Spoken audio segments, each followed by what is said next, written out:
In the third game of the tiebreaks, it's again a matter of character, and Carlsen showed that again.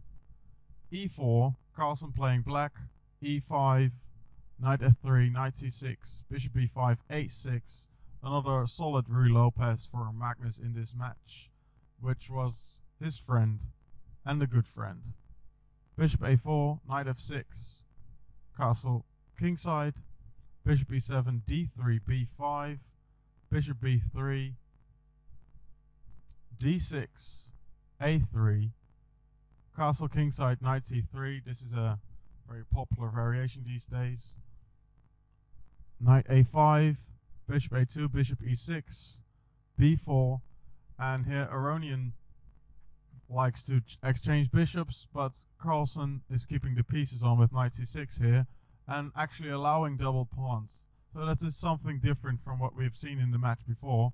Carlsen actually doesn't mind a weakness now. White plays knight d5, knight d4, knight g5, bishop takes d5, e takes d5, knight d7, knight e4, f5, knight d2. And here I would like to invite you to see if there was a better move. So you should pause the video here and see if there was a better move than knight d2. So pause right now. Okay, instead of knight d2, the fight for the center would have been prolonged by playing c3 here. Sergey misses this and gives away more territory with this awkward looking move. f4, and now black gains some space. c3, knight f5, knight e4, and with the extra space he can set up a kingside attack, and this is, especially in a rapid game, this can already prove decisive for the course of the game. Queen e8, bishop b3, queen g6, f3, bishop h4, just getting all the pieces to the king's side here, a4, knight f6, queen e2, and now all of a sudden Carlsen plays a5. And this is beautiful. It's a great move. Carlsen certainly doesn't forget to weaken his opponent's pawn structure when he gets the possibility.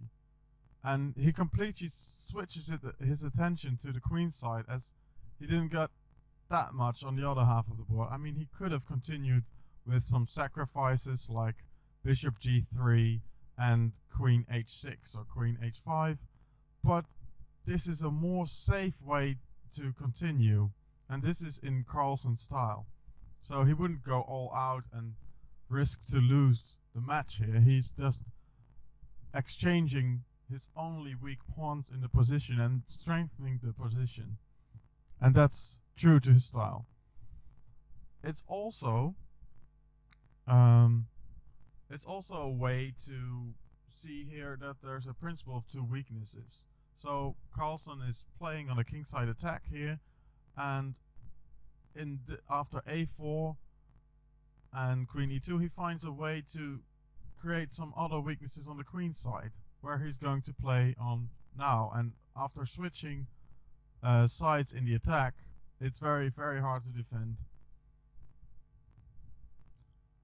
White plays a takes b5, a takes b4, bishop d2, b takes c3, bishop takes c3, and we can see the pawns on the queen side are now completely ruined. It's not very easy to break through though, because white still has a bishop pair, and it looks kind of strong with the bishop on c4, but the idea is there. The damage is done. Knight e3, rook fc1, rook takes a1, rook takes a1, and now black switches to the queen side. Queen e8, bishop c4, king h8, putting safety first there, as we can see. Knight takes f6, bishop takes f6, rook a3, e4, that's a great move. Finding an interesting way through this fortress of white. thereby not risking anything because the bishop on c4 is that weak that it doesn't pose a threat anyway. D takes e4, bishop takes e3, rook takes e3.